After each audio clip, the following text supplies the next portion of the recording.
Oke. Eh, Puji syukur kehadirat Tuhan Yang Maha Esa pada pagi hari ini bisa menyelenggarakan acara roadshow dari Persija Jabar, sehingga aktivitas selama pandemi ini bisa tetap terjaga dan silaturahmi bisa tetap terpelihara. Pertama-tama saya ucapkan terima kasih atas kepercayaan yang diberikan kepada saya, yang terhormat Ketua Persadia Cabang Cimahi, Bapak Ibu sekalian, peserta yang saya hormati. Perkenankan pada pagi hari ini kita setelah ada aktivitas senam, saya mencoba untuk berbagi wacana khususnya dari salah latihan yang sangat penting, tidak hanya sekedar obat, juga perlu diimbangi dengan latihan dan diet pada penderita diabetes. Saya izin untuk men-share materi saya. Saya minta waktu sedikit. Ya, sudah bisa tampak di layar untuk judul materi saya, Mas Risa. Pada kesempatan pagi ini, saya akan mencoba mengambil topik penanganan neuropati diabetik dari aspek rehabilitasi medik yang sesuai dengan bidang keilmuan saya. Saya anggota dari Pedosri, Perhimpunan Dokter Spesialis Rehabilitasi Medik, dan sehari-hari saya bekerja di Rumah Sakit Dustira, Rumah Sakit TNI, Rumah Sakit Rujukan COVID juga. Saya awali dengan definisi, walaupun mungkin nanti pembicara selanjutnya Dr. Yuslon lebih memahami dalam masalah teori diabetes mellitus.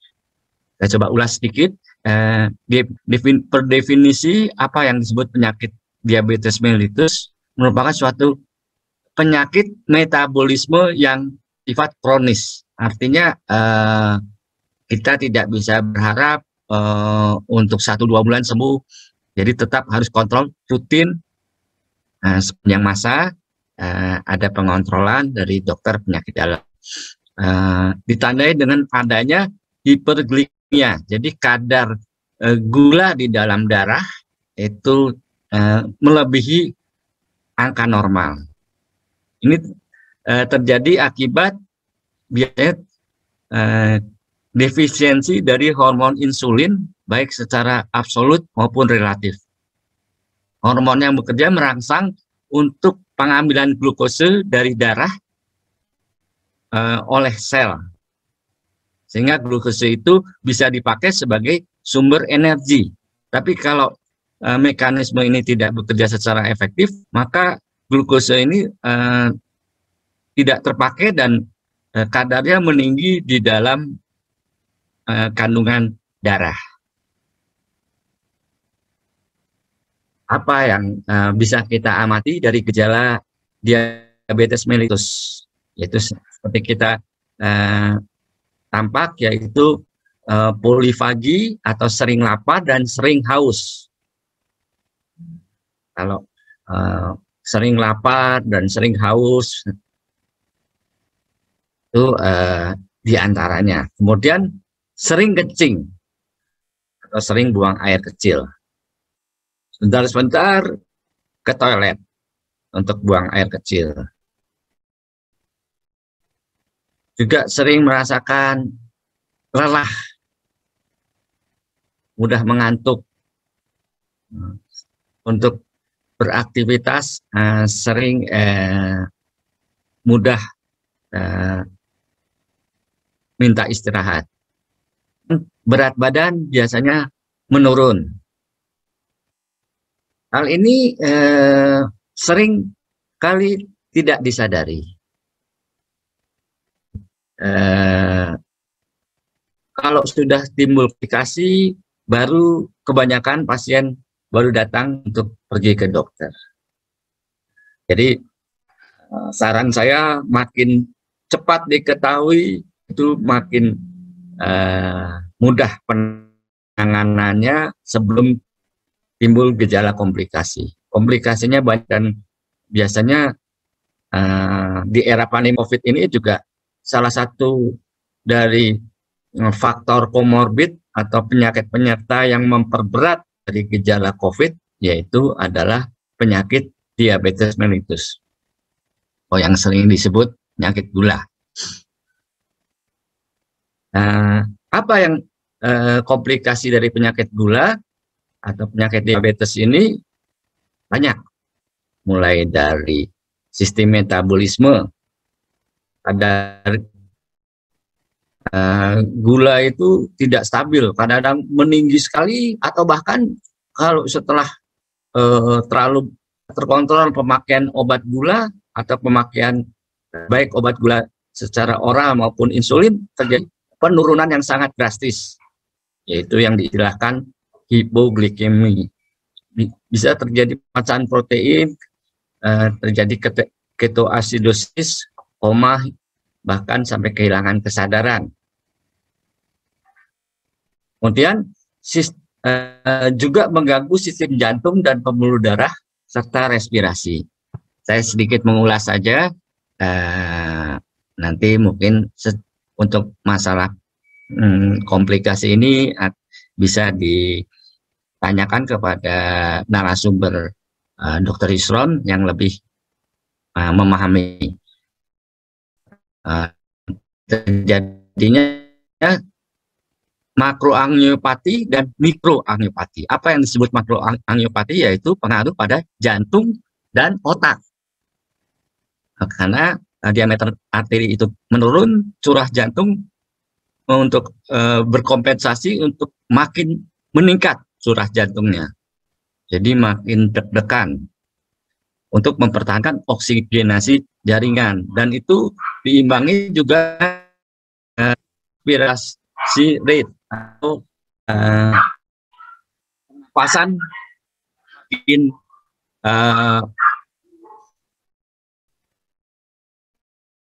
meningkat seperti tengah. Dan ini kalau tidak bisa terkompensasi dengan baik akan menimbulkan gejala dari paru-paru, intoleransi dari fungsi paru atau disebut stres pulmoner. Juga yang sering terjadi pada penyakit diabetes yang tidak terkontrol, terjadi pengaruh pada negatif pada organ mata atau penglihatan menjadi kabur dan sebagainya. Dan juga organ ginjal, nefropati. Ini sangat perlu ditangani secara serius karena bisa membuat suatu kondisi di mana kegagalan ginjal ini memerlukan cuci darah yang rutin, seminggu sampai 2 kali. Makanya kenapa di unit hemodialise itu sekarang makin lama makin banyak yang perlu dilakukan cuci darah akibat gaya hidup, juga diantaranya juga penyakit gula yang tidak terkontrol sehingga sampai mengganggu fungsi ginjal dan menimbulkan kegagalan ginjal. Juga sirkulasi dan aliran darah itu akibat adanya penyakit gula menurun karena gulanya itu kental sehingga alirannya makin lambat, dan ini akan berpengaruh pada proses penyembuhan jaringan, misalkan keluhan luka dan sebagainya, itu lama karena darah itu yang harusnya lancar membawa nutrisi dan oksigen pada sel tingkat seluler akan terhambat. Sistem saraf juga dapat terkena dampaknya, menimbulkan gejala neuropati diabetika. Akan timbul jejas pada ekstremitas atau tungkai, khususnya kaki, bagian yang sering menahan berat badan, menimbulkan kaki diabetik. Dan kalau kita perhatikan warna atau penampilan dari kulit kaki orang penderita diabetes itu tidak sehat, artinya berbintik-bintik hitam, agak kepucatan, bahkan kalau itu perlu perawatan. Kalau tidak akan menimbulkan luka yang sulit kering, sulit terjadi penyembuhan, makin lama makin dalam, sehingga tidak sembuh-sembuh, menjalar ke atas, dan bisa berisiko dilakukan tindakan amputasi. Sistem imunitas juga terpengaruh dengan adanya penyakit gula, sehingga rentan terjadi infeksi. Misalkan penyakit TBC yang harusnya dengan tingkat status gizi yang baik dan kondisi kesehatan yang baik, ini penyakit yang sudah lama di Indonesia harusnya sudah bisa musnah.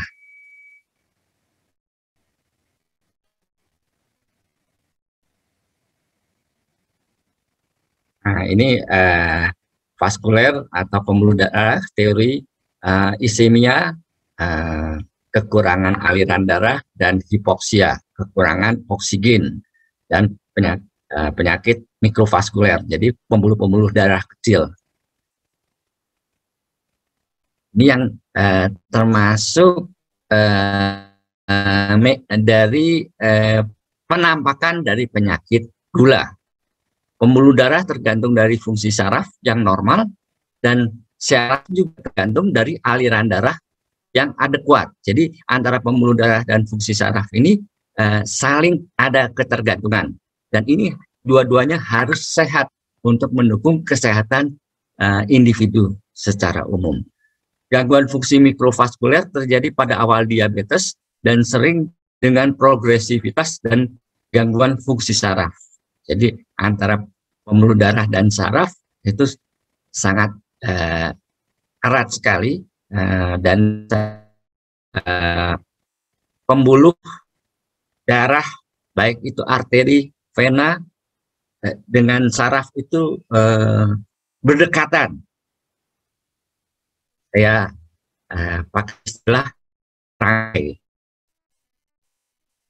Untuk neuropati diabetik ini, jadi yang berkaitan dengan aliran darah yang terganggu, sarafnya terjadi gangguan, akan terjadi perburukan struktural, fungsional, dan klinis yang berat pada pembuluh darah dan saraf. Ini sekedar teori aliran darah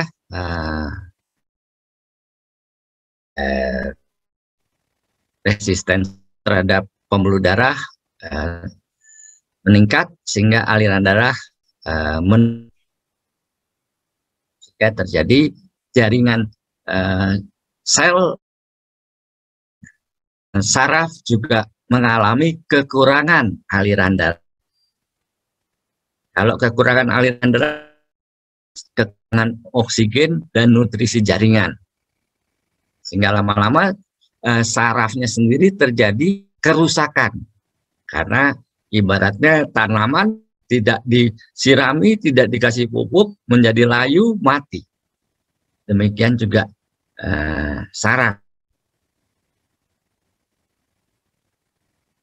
Impairment atau gangguan yang terjadi pada penyakit gula itu ada motorik, yaitu kemampuan dari gerak. Kalau terjadi gangguan akan mengalami kelemahan pada saraf perifer, bahkan atrofi atau pengecilan dari otot. Kelemahan dari motorik ini akan menimbulkan gangguan pada gait atau cara berjalan, mobilitas, gerakan dari penderita gula inkontinensi. Artinya inkontinensi ini misalkan kita buang air kecil, tentu ada katup-katup untuk menahan kencing. Tapi karena katupnya itu tidak berfungsi dengan baik akibat gangguan motorik, sehingga kadang-kadang sering ke toilet untuk buang air kecil, bahkan tidak bisa menahan dari buang air kecilnya itu. Karena katupnya tidak berfungsi dengan baik. Sensorik, jadi selain motorik, sensorik, saraf yang berfungsi sebagai penerima rasa. Kalau terjadi gangguan akan terjadi rasa kesemutan atau kebas atau tidak berasa. Kita kalau disentuh begini, kalau tidak berasa itu menimbulkan hal yang sangat mengganggu. Bahkan kadang-kadang kalau di klinik fisioterapi saya, misalkan ada orang yang tidak terasa atau kebas ini, dipanasi, itu bahaya karena dia tidak bisa merasakan oh derajat toleransi rasa panasnya sangat panas, karena tidak terasa sampai kulitnya melepuh pun dia tidak akan komplain. Kemudian gangguan propriosepsi pada kaki diabetik dan artinya dia walaupun tidak bisa membedakan antara posisi daripada tungkai atau tangan, harusnya ke kiri, ini malah ke tengah, harusnya turun malah tidak turun. Jadi kontrol dari letak posisi postur tubuh tidak bisa ditoleransi dengan baik. Kemudian gangguan stabilitas postural. Kemudian fungsi otonom. Fungsi otonom pada penyakit gula juga terganggu. Seperti tadi saya sudah singgung sedikit, pada kaki, terutama pada ekstremitas atau alat gerak yang paling bawah, paling kerja paling berat, yaitu tungkai. Tampak di tungkai itu kulitnya kering dan sensitif, artinya mudah terjadi luka. Nah, kalau sudah terjadi penyakit gula atau ada keluarga yang menderita gula, apa yang perlu dilakukan? Ya, perlu kontrol ke dokter. Dan apa yang bisa diberikan yaitu edukasi bagaimana cara gaya hidup kita bisa hidup sebagai pasien gula misalkan, itu dengan bersama walaupun mempunyai gula tetap hidup tidak menderita, artinya bisa terkontrol, terkendali, gaya hidup yang baik bagaimana, tidak hanya bermurung, malas senam, dan atau aktivitas fisiknya mana yang boleh, mana yang tidak, yang menunjang untuk pengendalian gula, itu perlu dilakukan edukasi. Terus pasien juga bila ada gejala dan keluhan itu akan diupayakan untuk dihilangkan atau diminimalisasi. Pengendalian kadar gula. Dan biasanya juga penyakit gula itu seringkali disertai juga adanya tinggi dari kadar lemak darah. Dan itu harus perlu dilakukan pemeriksaan laboratorium, kemudian nanti diberikan obat oleh dokter penyakit dalam, apakah itu obat melalui oral masih cukup atau sudah memerlukan insulin. Dan obat saja harus kontrol, jangan sampai terjadinya hipoglikemi. Hipoglikemi ini bukan karena sekedar semata-mata dari dosis obat saja, semata-mata dari merek obat saja atau kandungan obat saja, juga berkaitan dengan nanti kalau pasien itu perlu melakukan senam, kapan obat diminum, dosisnya bagaimana. Saya akan coba ulas di slide-slide berikut. Kemudian perencanaan diet dan makanan, pengaruh waktu makanan, jenis makanan terhadap gula darah, dan waktu latihan. Ini berkaitan erat antara obat dengan diet, terus kapan waktu latihannya. Kemudian perencanaan program latihan fisik. Artinya khususnya di spesialis kedokteran fisik dan rehabilitasi, kita akan melakukan semacam peresepan bentuk latihan fisik apa yang perlu dilakukan pada individu, masing-masing individu dari pasien gula, karena kondisi masing-masing pasien gula tidak sama. Atau pasien gula dan mungkin dengan umur yang sama pun kondisinya tidak sama, secara fisik, secara mental, secara ekonomi, kemudian juga kaitannya dengan pekerjaan sehari-hari mungkin tidak sama. Yang satu mungkin sedentary atau tidak bekerja sama sekali, leha-leha di rumah, atau yang disebut mager. Yang satu mungkin sebagai pekerja yang masih ulet dan harus menafkahi keluarganya. Itu mungkin kita akan setting dengan cara yang berbeda. Kemudian yang perlu perhatikan juga dalam pengelolaan itu adalah pencegahan terhadap terjadinya komplikasi bila belum terjadi. Tapi bila sudah terjadi, bagaimana penanganan lebih lanjut agar tidak makin terjerumus dengan komplikasi lain yang lebih memburuk. Jadi intinya edukasi ini melibatkan apa yang latihan yang perlu diberikan. Jadi ini juga latihan fisik perlu dicatat. Saya akan memberikan suatu penekanan bahwa latihan fisik dengan aktivitas fisik itu agak berbeda. Kalau aktivitas fisik yang berkaitan dengan pekerjaannya itu gerakannya tidak terstruktur, tidak kontinu. Tapi kalau latihan fisik atau senam itu terstruktur. Jadi selain dari saya sudah biasa bekerja di rumah, mengepel, nyapu dan sebagainya, betul, itu adalah aktivitas fisik. Jadi gerakannya itu kan seperti gerakan nyapu tidak sama. Kadang-kadang kita harus menyapu dengan uluran yang panjang kalau itu di kolong.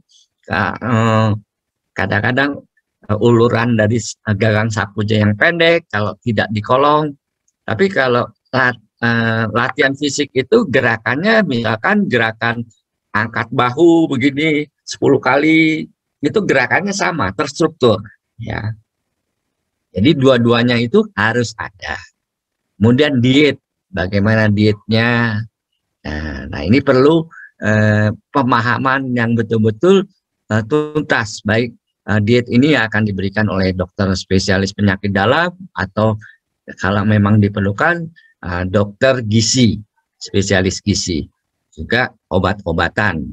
Ini dokter penyakit dalam berperan untuk mengendalikan kadar gula. Dan ketiga ini sangat erat berkaitan. Khusus di bagian exercise ini dan penanganannya, saya coba tunjukkan Ini adalah ruangan instalasi tempat saya bekerja di Rumah Sakit Gustira. Baik dilengkapi dengan alat-alat, juga gym untuk latihan fisik. Kita akan melakukan suatu banyak pengembangan, juga suatu saat kita akan berkolaborasi untuk meningkatkan peran pelayanan kesehatan, khususnya juga terhadap pasien penderita penyakit diabetes mellitus. Nah, program latihan pada diabetes mellitus, apa tuh manfaatnya yang perlu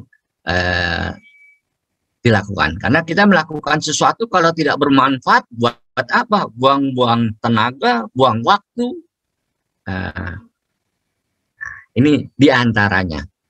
Untuk memperbaiki sensitivitas jaringan terhadap insulin, sehingga meningkatkan pengikatan insulin itu untuk menurunkan kebutuhan akan obat. Artinya kalau insulin itu bisa berperan lebih baik, maka kebutuhan akan obat tidak terlalu banyak dibutuhkan. Karena insulinnya sudah yang dari dalam tubuh sudah bisa mampu menutupi. Mungkin kalau ada sedikit-sedikit, nah itu perannya obat. Kemudian manajemen dan memperbaiki kontrol kadar gula darah, terutama pada DM tipe 2. Mana yang tipe 2, mana yang tipe 1, nanti Dr. Yusron lebih bisa menjelaskan. Kemudian menurunkan berat badan atau lemak tubuh. Dengan penurunan berat badan itu akan meningkatkan sensitivitas dari insulin. Insulin yang di dalam tubuh. Maupun pemberian insulin yang secara disuntikan. Kemudian memperbaiki daya tahan jantung dan paru. Nah ini daya tahan jantung dan paru itu harus kita pelihara, kita tingkatkan seoptimal mungkin. Apalagi menghadapi pandemi COVID ini, kalau kita jantung parunya tidak baik, walaupun kita tidak berharap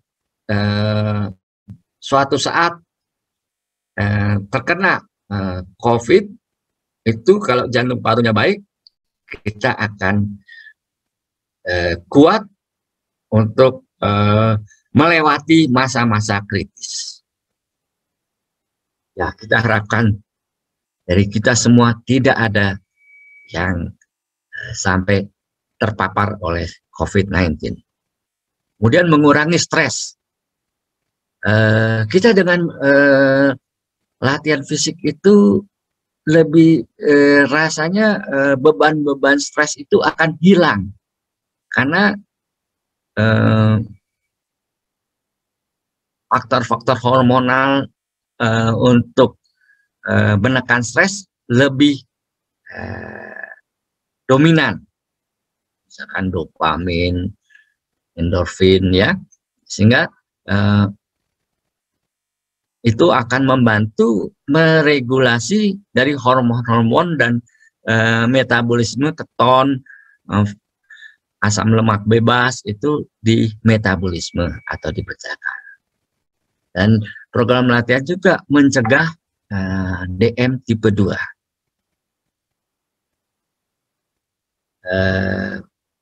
Apa bentuk dari program latihan pada DM? Itu secara singkat ada 3 yang perlu kita berikan, walaupun dengan proporsi yang berbeda-beda menurut individu masing-masing penderita diabetes mellitus. Latihan aerobik ini melibatkan dari kelompok otot besar. Apa yang disebut dengan otot besar? Otot besar itu adalah otot-otot yang berperan dominan terhadap menyangga berat badan atau gerakan mobilitas. Misalkan otot-otot tungkai, otot-otot punggung, pinggang, dan otot-otot bahu, itu termasuk otot-otot besar. Sebaliknya otot-otot kecil itu biasanya berkaitan dengan jari-jari yang dibutuhkan untuk kerja yang bersifat keterampilan, menulis, menjahit, dan sebagainya. Tapi kalau otot-otot besar biasanya untuk postur tubuh dan mobilitas. Latihan aerobik ini berfungsi untuk meningkatkan sirkulasi darah di seluruh bagian tubuh. Dengan sirkulasi yang baik, oksigenasi jaringan juga akan baik, sehingga itu akan sepadan dengan efisiensi dari pembuluh darah dan alirannya. Sehingga daya pacu jantung dan kontraksi otot jantung optimal dan bisa berfungsi secara baik. Dan latihan stabilitas postural dan latihan kaki. Jadi 3 latihan ini yang perlu bisa diberikan pada pasien-pasien diabetes mellitus. Apa yang harus diperhatikan sebelum melakukan latihan pada penderita DM? Kadar gula darah yang rendah itu perlu hati-hati karena insulin tidak dikeluarkan pankreas, tidak perlu insulin. Kalau kita berikan insulin, maka akan makin menurunkan makin meningkatkan risiko dari hipoglikemi dan berisiko kerusakan pada saraf. Oksigenasi jaringan menurun, bisa menimbulkan bahaya fatal. Glukosa darah yang rendah juga berisiko pada pemecahan lemak, terjadi diabetik ketoasidosis yang bisa menimbulkan koma. Sehingga untuk itu kontrol yang baik sebelum memulai program latihan, kita tahu kadar gulanya berapa, menjaga kadar gula glukose sebelum, selama, dan sesudah latihan. Saat ini banyak perangkat-perangkat yang bisa monitor itu secara mandiri. Untuk kadar gula ya. Kemudian uji fungsi sebelum latihan. Exercise testing ini direkomendasi pada usia lanjut, kemudian lama kekronisan atau menderita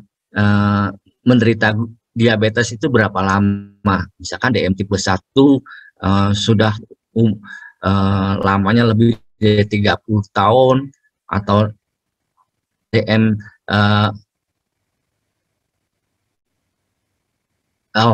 DM tipe 1 usianya lebih dari 30 tahun, atau kurang dari 30 tahun tapi dia sudah menderita gula misalkan sejak kecil, lebih dari 15 tahun, selama 15 tahun. Atau DM tipe 2 yang usianya di atas 35 tahun. Itu perlu diperhatikan. Suspek atau kecurigaan diketahui menderita penyakit jantung koroner. Jadi selain penyakit gula, juga pasien menderita jantung koroner. Ada tidaknya komplikasi pada pembuluh darah atau sistem saraf yang lain. Misalkan di retinopati diabetes, artinya gangguan penglihatan pada diabetes dan sebagainya.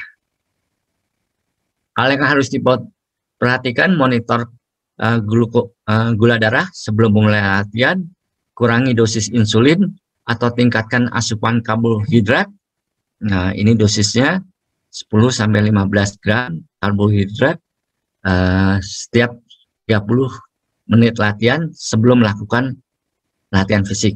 Makan makanan yang mengandung karbohidrat sebelum dan selama latihan yang berkepanjangan. Kenali, perhatikan tanda-tanda dari hipoglikemi atau hiperglikemi. Lakukan latihan bersama teman. Sebaiknya memang apalagi di era non pandemi, kita latihan bersama, bisa saling mengawasi antara satu teman dengan teman yang lain. Atau kalau kita latihan mandiri di rumah, tolong kalau itu ada anggota keluarga yang bisa mendampingi. Sebelum latihan, perkirakan intensitas lama dan perkiraan tenaga yang dikeluarkan selama latihan. Makan 1-3 jam sebelum latihan, jangan terlalu mepet. Artinya tinggal 15 menit lagi mau latihan, kita sarapan banyak-banyak. Itu akan memperberat kerja.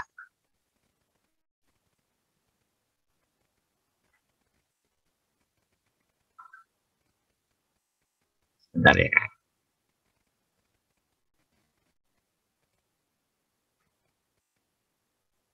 Kemudian insulin disuntikan lebih dari 1 jam sebelum latihan. Insulin disuntikan di daerah perut, hindari suntikan di anggota gerak tubuh untuk persiapan latihan. Kurangi insulin yang mempunyai aktivitas puncak yang bersamaan dengan masa latihan. Jadi yang tahu aktivitas puncak berapa dan sebagainya, yaitu adalah dokter penyakit dalam yang memberikan atau meresepkan insulin jenis tersebut. Perhatikan kontrol metabolik.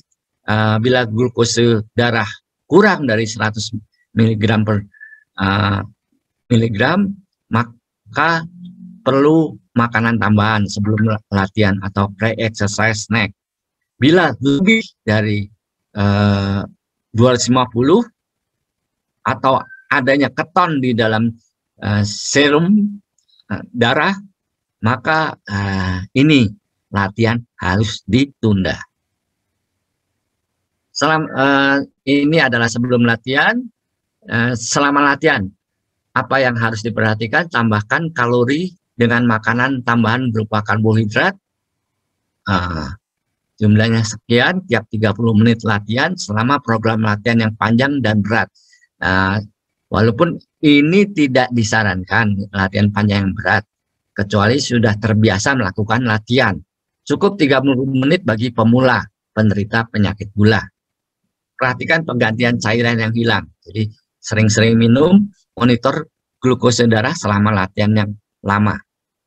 Sesudah latihan, monitor kadar gula, terutama bila latihan yang tidak konsisten. Maksudnya tidak konsisten, kadang-kadang latihan minggu ini bisa 4 kali, 3 kali, tapi minggu depannya tidak latihan sama sekali. Berikutnya juga latihan 2 kali, nanti minggu berikutnya tidak latihan, jadi tidak konsisten. Itu perlu lebih dimonitor glukose darah. Tingkatkan asupan kalori 12-24 jam sesudah aktivitas. Disesuaikan dengan berat latihan dan lama latihan. Kurangi insulin yang akan meningkat pada malam hari sesuai dengan intensitas dan durasi latihan. Tipe latihan yaitu continuous, disingkat dari CRAP, dilakukan terus-menerus, ritmikal, berirama, kontraksi, relaksasi secara teratur, interval, selang-seling, gerakan cepat dan lambat, progresif, secara bertahap, disesuaikan dengan kemampuan. Jadi antara peserta latihan senam yang baru dengan yang lama, tolong diperhatikan, jangan diseragamkan lebih dahulu. Mungkin kalau yang lama sudah daya toleransinya sudah baik untuk beradaptasi latihan lebih lama. Tapi kalau yang baru perlu diwaspadai kadar gulanya. Endurance, latihan daya tahan untuk meningkatkan kemampuan kardiorespirasi. Jadi itu penting dulu juga dalam tipe latihan yang akan diberikan. Secara continuous, rhythmical, interval, progresif, dan endurance. Pemanasan perlu dilakukan sebelum gerakan inti. Pemanasan bisa dilakukan 5-10 menit. Tapi kalau saya sarankan bila bagi pemula bisa lebih dari 10 menit atau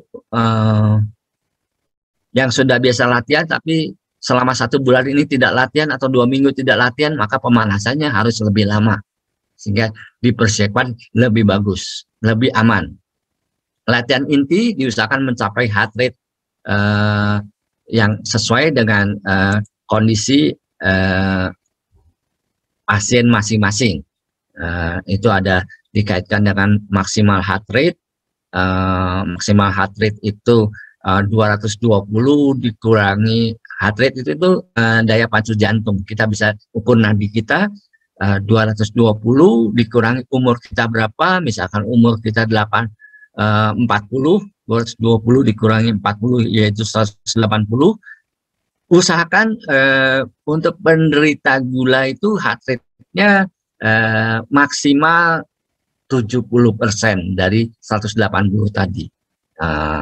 Jadi 70% dari 180 itu usahakan jangan melewati itu. Kalau untuk orang sehat bisa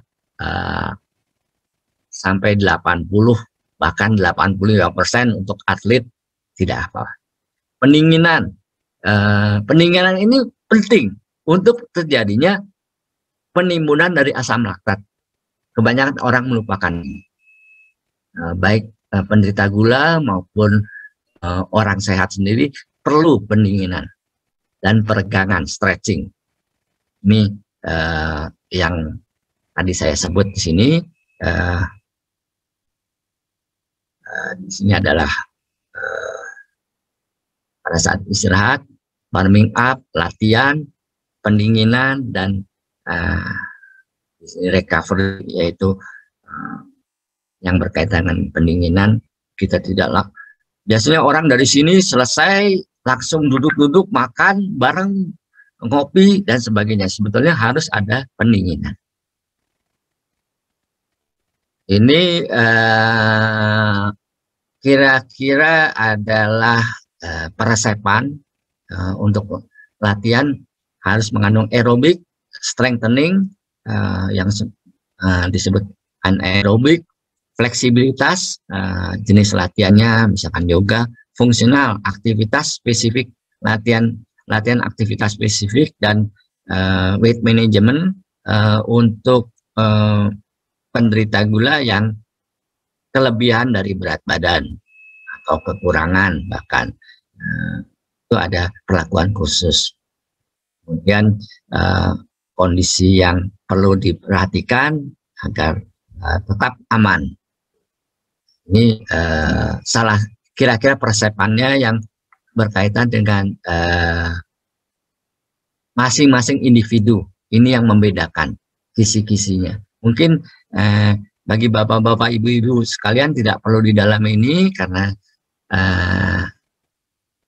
hanya dokter rehab medik akan memberikan mana yang resep yang tepat untuk resep latihan masing-masing.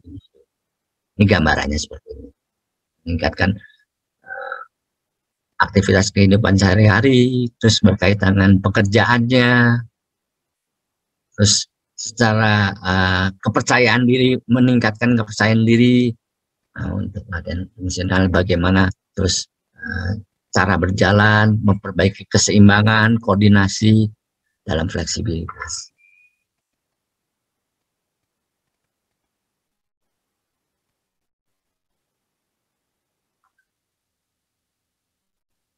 Program latihan ini latihan aerobik, jantung, oksigenasi, stabilitas postural, dan latihan kaki. Program latihan pada DM, latihan kaki di sini adalah latihan penguatan otot-otot kaki, kelenturan sendi pada kaki, dan koordinasi gerak kaki. Itu perlu dilakukan baik untuk penguatan otot, kelenturan sendi, dan koordinasi gerakan kaki. Tidak hanya kaki saja, juga kelenturan koordinasi dari punggung, karena itu akan menjaga keseimbangan tubuh. Tujuan dari latihan kaki adalah meningkatkan stabilitas saat jalan, mencegah telapak kaki datar, flat foot, mencegah sendi jari kaki melipat dan terjadinya bunion atau tonjolan dari kaki di daerah pangkal ibu jari kaki. Meningkatkan toleransi jalan sehingga makin lama jarak akan makin lebih jauh. Kalau untuk penderita gula juga untuk tahap awal khususnya saya harapkan jalan di permukaan yang datar dulu. Kecuali orang sehat itu saya lebih menyarankan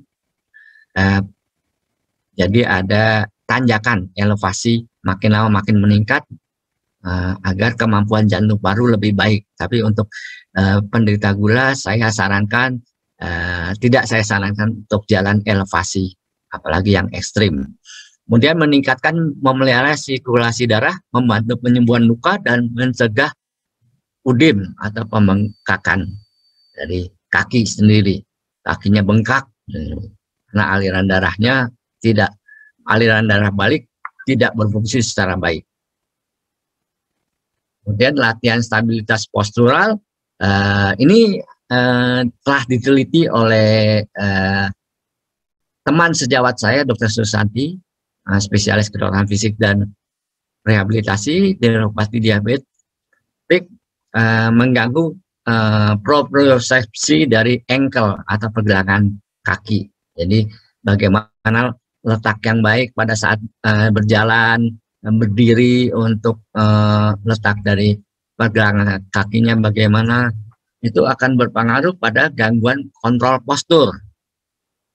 Itu akan mempengaruhi berdiri dan berjalan yang tidak stabil dan bila tidak terperhatikan akan menimbulkan peningkatan dari risiko terjadinya jatuh. Nah, ini adalah salah satu peresepan latihan stabilitas postural untuk pasien polineuropati diabetes. Warming up, nanti ada gambarnya, bipedal to raise and heel raise, berdiri pada kedua tumit, lalu berdiri pada kedua kaki bagian depan. Bipedal inversion dan eversion, berdiri pada kedua sisi luar kaki, lalu berdiri pada kedua sisi dalam. Nanti ada gambarnya. Unipedal to rise, jadi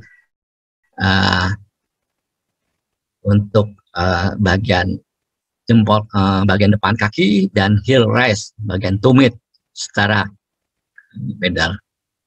Itu pada awal 5-10 sampai 20 kali. Unipedal inversion dan eversion, wall slide, ini jenis-jenis latihan dari kaki. Latihan berdiri pada kaki kanan, latihan berdiri pada kaki kiri. Ini adalah kira-kira ya ini heel rise, berdiri di tumit, ini berdiri di di ujung kaki bagian depan.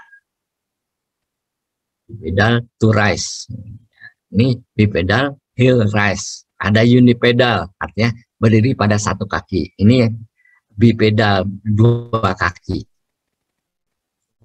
Ini heel rise, ini to rise. Itu hanya istilah. Mungkin nanti kapan-kapan kita bisa lakukan secara nyata pada kesempatan yang baik.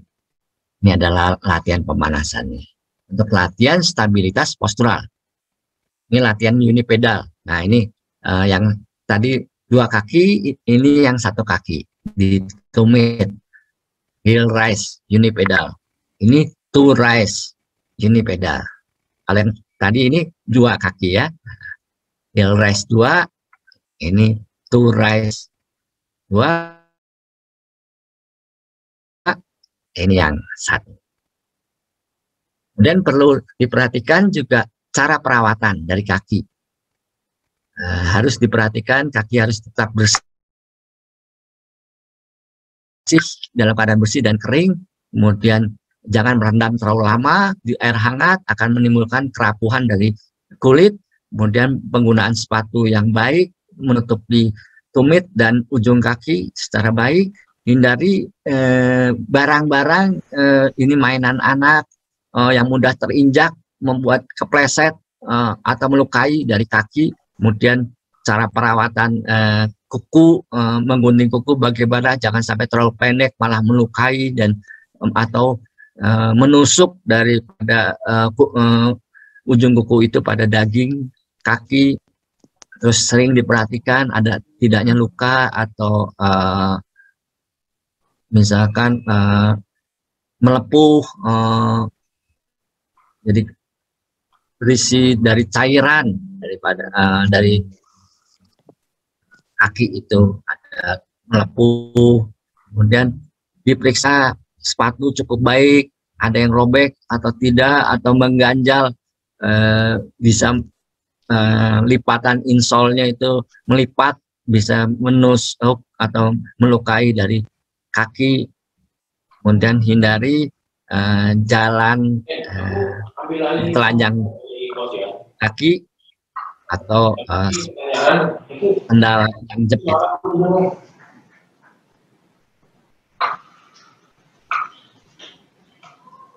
Nah, yang berikut adalah saya coba tunjukkan peran spesialis kedokteran fisik, khususnya di polirehabilitasi medik di Dustira. Kita menggunakan sejak tahun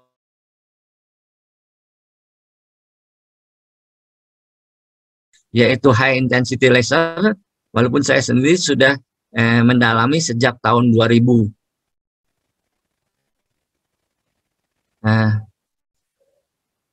Jadi untuk kaki ulkus diabetes atau borok yang tadi saya sempat singgung bisa berisiko diamputasi, saat ini bisa dilakukan tindakan penyinaran dengan sinar khusus, yaitu sinar laser yang tanpa efek samping, tapi dia akan meregenerasi jaringan, sehingga ini yang masih kotor, belum dilaser, setelah dilaser maka bersih dan tampak di sini adalah permukaannya timbul jaringan-jaringan merah, harapan untuk regenerasi perbaikan jaringan sehingga makin lama bisa makin menutup dengan sempurna tanpa perlu risiko tindakan amputasi.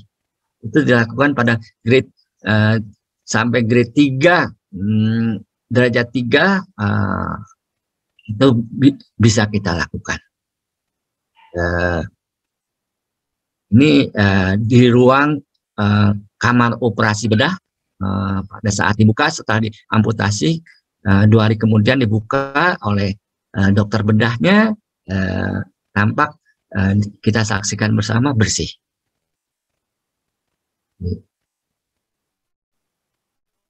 Metodenya yaitu dengan alat laser seperti ini, yang ada juga di Dustira, dapat menjadi terapi yang efektif dan aman untuk penyembuhan luka pada penyandang diabetes, khususnya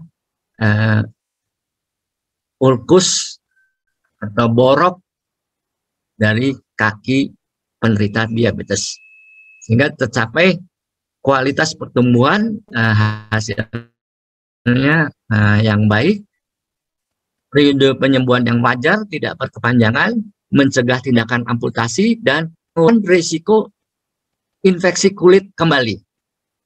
Karena luka borok itu terjadi infeksi dari bakteri anaerob. Kalau apa yang disebut bakteri anaerob bisa ditandai dengan bau yang sangat busuk. Itu khasnya dari bakteri anaerob. Dari pengalaman saya, setelah 2-3 kali di laser, bau itu akan minimal, bahkan hilang. Itu tanda bahwa bakteri anaerob itu dengan laser itu mati, terbunuh. Itu tanda yang tampak bisa kita rasakan dari sensasi penciuman. Saya kira itu yang bisa saya sampaikan, saya bagi, semoga bermanfaat dan kita makin menyadari pentingnya arti pola hidup sehat, walaupun sebagai penderita diabetes tidak akan terlalu menimbulkan dampak negatif pada kualitas hidup maupun aktivitas hidup sehari-hari, baik di rumah maupun dalam vokasi atau pekerjaan pasien diabetes. Salam sehat, hati-hati, jaga protokol kesehatan, 3M atau 5M, 3T tetap kita jalankan walaupun sudah tersedia vaksin. Dan pesan saya, vaksin itu aman. Kebetulan saya tanggal 29 Januari 2020 sudah dilakukan vaksin yang kedua, jadi sudah lengkap dan tidak ada gejala apapun. Itu saja yang bisa saya bagikan. Terima kasih atas perhatiannya, semoga bermanfaat.